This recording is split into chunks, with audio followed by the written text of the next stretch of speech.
दोनों हाथों को बगल से उठाते हुए सांस भरते हुए हथेलियां आसमान की तरफ और नमस्कार की मुद्रा में आ जाएं।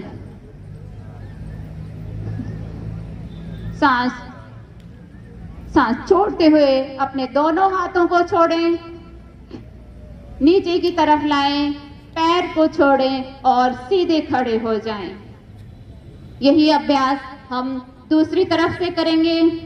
अपने बाएं पंजे को उठाएं और दाएं तरफ पेरिनियम पर लगाएं। एड़ी को मूलाधार क्षेत्र पे रखें, पंजा नीचे की तरफ बिल्कुल सीधा रखें। दोनों हाथों को बगल से उठाएं, हथेलियां आसमान की तरफ, दोनों हाथों को नमस्कार की मुद्रा में जोड़ें। यह आसन हमारे शरीर का संतुलन बनाता है। हाथ छोड़ें और धीरे धीरे सम स्थिति में खड़े हो जाएं। इस आसन से हमारे दोनों हाथ कमर के पीछे जमीन पर रखें, गर्दन को पीछे की तरफ ढीला छोड़ दें। यह विश्राम की स्थिति है, इसे शिथिल दंडासन कहते हैं। आप इस स्थिति में विश्राम करें। अब हम भद्रासन का अभ्यास करेंगे। भद्र का अर्थ होता है दृढ़ या सज्जन पुरुष। जिन व्यक्तियों को घुटनों में दर्द है, साइटिका का दर्द है, वो अपने घुटने नहीं मोड़ें। गर्दन को सीधी करें, सामने देखें, दोनों हाथ सम स्थिति में रखें। दोनों पैर के तलुओं को आपस में मिलाते हुए अपने शरीर के पास लाएं। सांस भरते हुए अपनी एड़ियों को मूलाधार क्षेत्र के जितना नजदीक हो सके उतना नजदीक लाएं। दोनों हाथों से अपने दोनों पैर के पंजों को ढक दें। गर्दन कमर बिल्कुल सीधी रहे, नजर बिल्कुल सामने। भद्रासन हमारे शरीर को दृढ़ रखता है, मस्तिष्क को स्थिरता प्रदान करता है, हमारे नी जॉइंट, हिप जॉइंट को मजबूत रखता है, महिलाओं को मासिक धर्म में होने वाले पेट दर्द से मुक्ति दिलाता है। यह आसन गर्भवती महिलाओं के लिए विशेष लाभकारी है।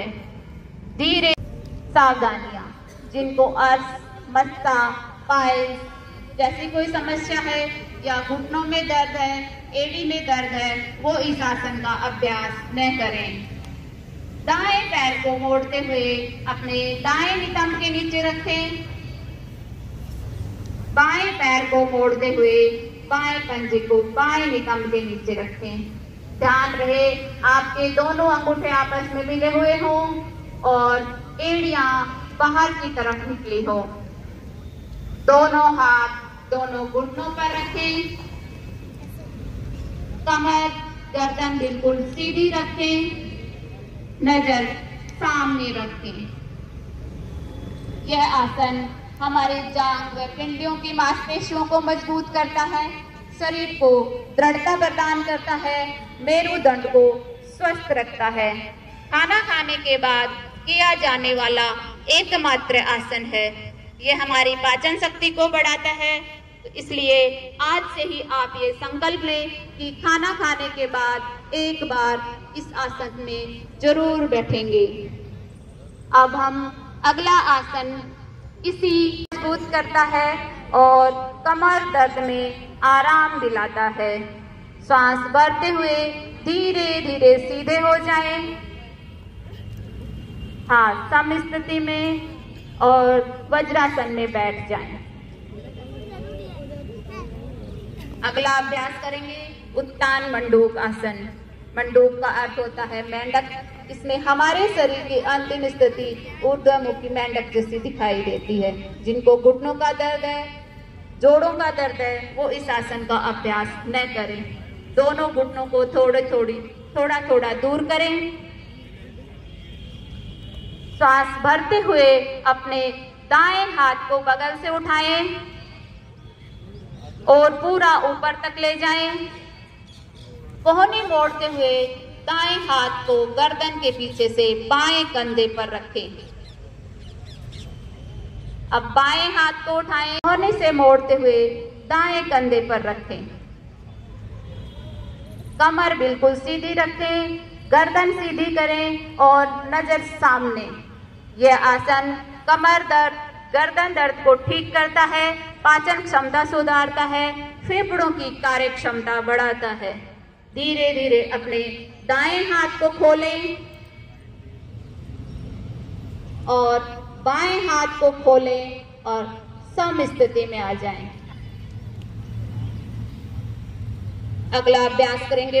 हाथों को अपने कंधों के और पास लाएं, कोहनियों को ऊपर उठा दें और सांस भरते हुए ऊपर की तरफ देखें। कोहनियां ऊपर उठी हुई हो इस आसन को भुजंगासन कहते हैं। नाभि से सिर से नाभि तक का पूरा शरीर ऊपर उठा हो। यह आसन हमारे पेट की चर्बी को कम करता है, गर्दन दर्द, कमर दर्द को दूर करता है और कब्ज को दूर करता है, सांस संबंधी परेशानियों को दूर करता है। धीरे धीरे सांस छोड़ते हुए नीचे आ जाएं और मकरासन में विश्राम करें।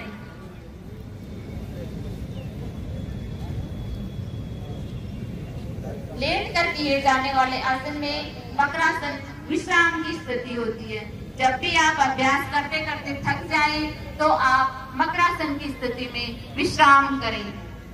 अगला अभ्यास करेंगे शलभासन। शलभ का अर्थ होता है किडनी। सावधानियां, जिनको हृदय रोग, उच्च रक्तचाप हो, अल्सर, हर्निया के रोगी इसका अभ्यास न करें। पीठ के निचले हिस्से में अधिक दर्द हो तो वो व्यक्ति इसको सावधानी पूर्वक करें। दोनों पैरों को आपस में मिलाइए,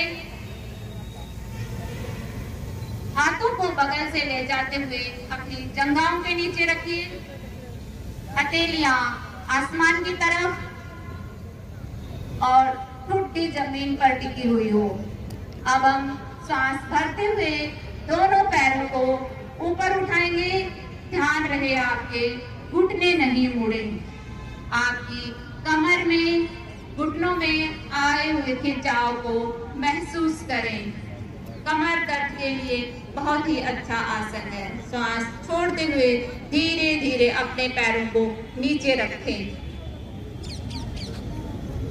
हाथ बाहर तरफ और मकरासन में लेट जाएं। शलभासन हमारे साइटिका के दर्द, पीठ के निचले हिस्से के दर्द में आराम दिलाता है, पेट के अंगों को लाभ पहुंचाता है और शरीर के निचले हिस्से में जमा वसा को कम करता है और मोटापे से दूर रखता है। पीठ के बल लेटकर किए जाने वाले आसन पूरे हुए। अब हम पेट के बल लेट करेंगे। अब हम पीठ के बल लेटेंगे तो आप बाएं करवट लेते हुए सीधे हो जाएं। आपका चेहरा आसमान की तरफ और आरामदायक स्थिति में लेटे रहें। तेजी से श्वास लेंगे और तेजी से श्वास छोड़ेंगे। जब हम श्वास छोड़ें तो केवल हमारे पेट की मांसपेशियों की हलचल होगी, इसके अलावा हमारा पूरा शरीर एकदम स्थिर रहेगा। तो आइए कपालभाति का अभ्यास करते हैं। तेजी से श्वास छोड़िए।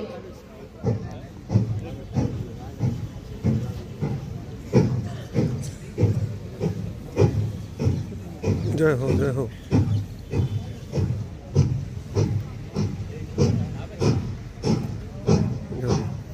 बीडी सिंधी जी सर, नमस्कार नमस्कार। इस आसन का अभ्यास करते रहिए। ये आसन हमारे कपाल को शुद्ध करता है, कफ विकारों को दूर करता है। यह जुकाम, साइनोसाइटिस, अस्थमा, सांस नली संबंधी सभी बीमारियों में लाभदायक है।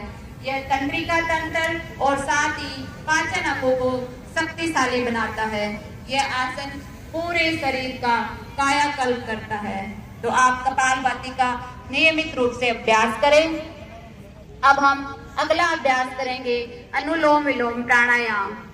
इसे नाड़ी शोधन भी कहते हैं। इस आसन से, इस प्राणायाम से हमारे शरीर में स्थित 72,000 नाड़ियों का शोधन होता है। इस आसन का अभ्यास अपनी क्षमता के अनुसार सभी करें। गर्दन कमर बिल्कुल सीधी, बाएं हाथ को ज्ञान मुद्रा में बाएं घुटने पर रखें और दाएं हाथ